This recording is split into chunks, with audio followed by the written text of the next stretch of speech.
Swastiastu. Baik, di sini kami akan mendemonstrasikan dan menjelaskan terkait jaringan enterprise yang kami buat.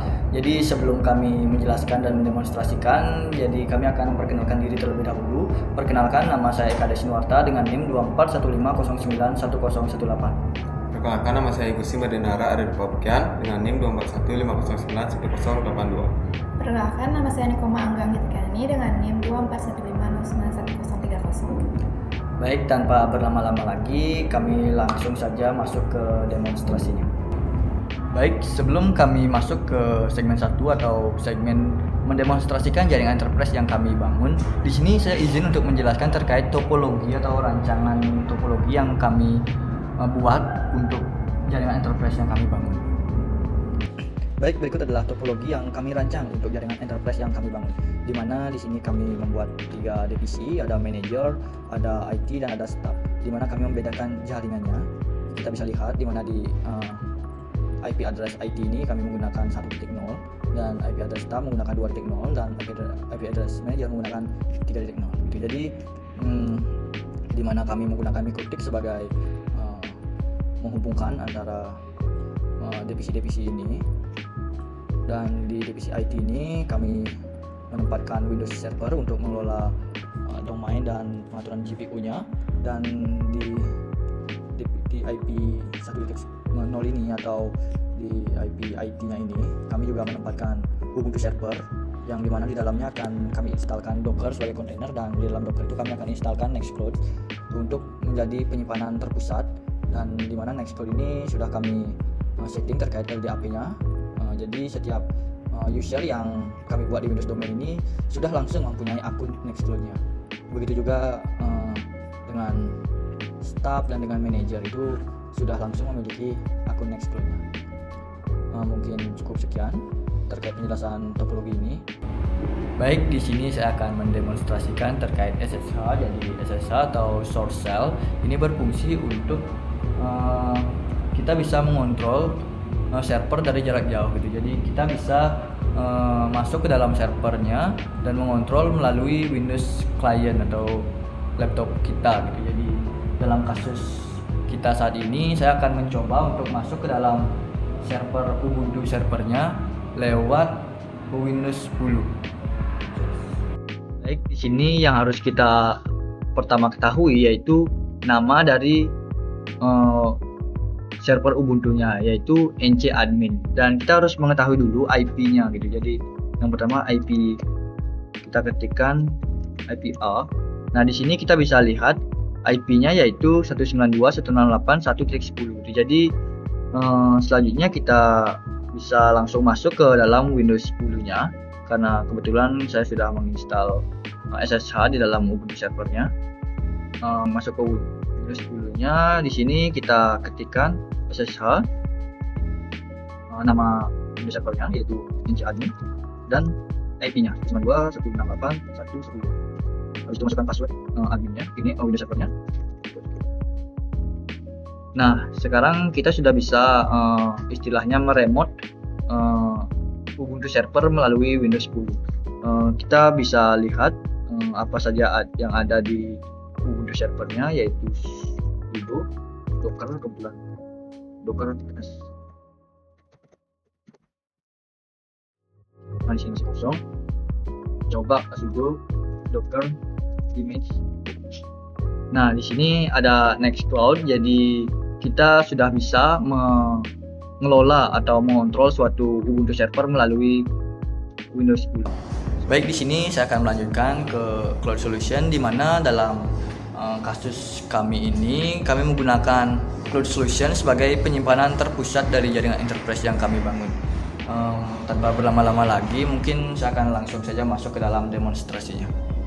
Baik, di sini saya akan menjelaskan terkait Cloud Solution-nya, di mana saya menggunakan Ubuntu Server, dan di Ubuntu Server ini saya menginstalkan Docker untuk menjadi kontainer atau wadah Nextcloud-nya, di mana kalau saya mengetikkan sudo docker ps, jadi di sini saya sudah menginstal atau mengpull satu Nextcloud yang saat ini sudah berstatus up atau sudah jalan gitu. Jadi kita langsung saja coba di lagi. browser IP-nya sesuai dengan IP Nextcloud-nya, di mana untuk administratornya yaitu admin. Ini saya login sebagai administrator terlebih dahulu. Nah, sudah bisa login sebagai administrator. Dan di administrator ini saya sudah menyeting LDAP-nya sehingga kita bisa login. Dalam proses ini saya akan login sebagai Anggita. Di sini saya bisa logout dulu, logout, dan mencoba login dari Windows domainnya karena saya sudah mengatur LDAP-nya tadi. Misal Anggita sama passwordnya.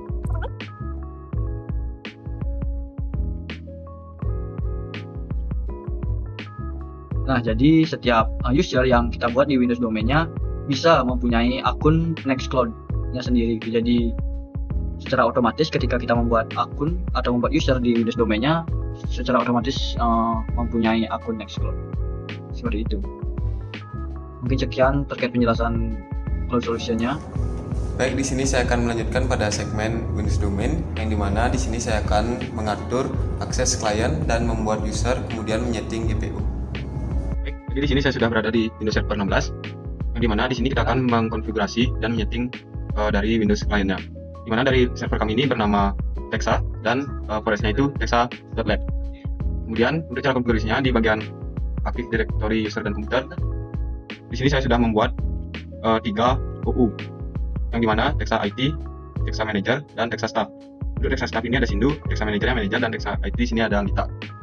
Kemudian pada GPM atau Group Policy Management, di sini saya sudah menyeting di bagian Manager, Staff, dan Texa IT. Hanya pada Texa IT di sini saya sudah menambahkan untuk memblokir CMD, blok regedit untuk menambahkan staff folder dan memblokir control panel. Sedangkan pada Texa IT Manager tidak ada diblokir apapun. Baik, selanjutnya akan saya memberikan untuk di Windows kliennya. Jadi di sini saya sudah masuk di Manager.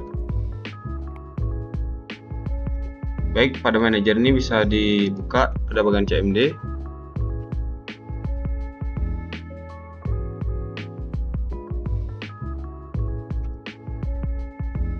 Kemudian pada Windows Client, yaitu Sindu sebagai staff, saya sudah menyeting untuk memblokir CMD dan kontrol panel. Di sini saya akan membuktikan. Nah, yang benar ini CMD sudah tidak bisa dibuka. Kemudian untuk kontrol panel, di sini juga sudah tidak bisa dibuka. Kemudian untuk regedit, sudah tidak bisa dibuka juga. Dan saya akan mengecek apakah folder sudah ditambahkan atau belum. Jadi folder staff sudah ada di sini. Dan lagi satu Windows Client pada Anggita, itu dimana sebagai IT. Baik, di sini sudah memasuki Windows Client IT, yang dimana saya tidak ada menyeting apapun, jadi semua bisa dibuka.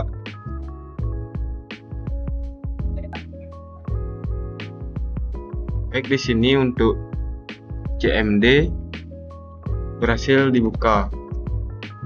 Kemudian kontrol panel, bagian kontrol panel juga bisa dibuka. Jadi untuk bagian segmen Windows Domain di sini sudah sesuai dengan settingan saya. Baik, di sini saya akan lanjut ke segmen manajemen bandwidth, yaitu untuk mengatur dan mengendalikan kapasitas jaringan sesuai dengan kebutuhan pada masing-masing Windows. Baik, yang pertama kami lakukan adalah membuka Windows, lalu ke IP, lalu ke address. Nah, di sini sudah ada address listnya, yang dimana address 1 itu otomatis dapat dari NAT, lalu yang kedua ada 1.0, address 2 itu dari Windows IT, lalu yang ketiga yang 2.0 yaitu address 3 itu di Windows Staff, lalu yang keempat ada 3.0 address 4 itu di Windows Manager. Lalu selanjutnya kita cek DHCP kliennya. Nah, di sini sudah ada DHCP kliennya. Nah, ini DHCP-nya diaktifkan pada address 1 agar router itu secara otomatis mendapatkan IP address, gateway, dan DNS dari jaringan NAT. Nah, jadi sehingga router yang dapat terhubung ke internet tanpa konfigurasi manual yang rumit. Lalu kita cek firewall-nya. IP ke firewall. Nah, di sini firewall itu digunakan untuk mengatur keamanan dan alur trafik jaringannya. Nah, pada step ini kita sudah mengatur, yang dimana kita mengatur sernat, lalu address 1, lalu di lalu di action kita ada pakai masquerade, lalu setelahnya kita klik OK. Sekarang manajemen bandwidth-nya kita ke QoS. Lalu di sini kita sudah mengatur untuk komputer IT-nya, yang dimana targetnya itu IP dari Windows IT yaitu 192.168.1.0. Nah, di sini kita membuat target upload-nya itu maksimal 5, lalu target download-nya juga maksimal 5. Nah, lalu kita akan mengecek mengecek jaringannya di speed test di Windows IT-nya. Nah, di sini kita sudah di Windows IT-nya, kita sekarang cek kecepatan jaringannya. Nah, di sini kita sudah berhasil menerapkan manajemen bandwidth-nya. Nah, di sini terbukti bahwa kecepatan jaringan download-nya itu 3,26, yang dimana itu di bawah 5, lalu upload-nya juga 3,01, itu juga di bawah 5. Jadi, di sini penerapan bandwidth-nya sudah berhasil. Baik, di sini saya akan lanjut ke segmen QoS atau Quality of Service, yang dimana untuk menentukan prioritas pada jaringan. Baik, di sini saya akan melanjutkan ke step QoS atau Quality of Service. Nah, di sini pertama kita buka Winbox, buka menu Queue. Nah, di sini ada IT dan Staff. Nah, di sini IT-nya ada priority-nya 1, yang dimana ini lebih diprioritaskan. Lalu yang kedua ada Staff. Nah, di sini priority-nya 8, yang dimana ini di bawah IT. Jadi memang sedikit lambat. Lalu sekarang kita coba tes untuk jaringannya. Nah, di sini di sebelah kiri udah ada untuk Windows Staff-nya, dan di kanan ada Windows IT-nya. Yang dimana harusnya Windows yang di kiri lebih lambat daripada Windows yang kanan.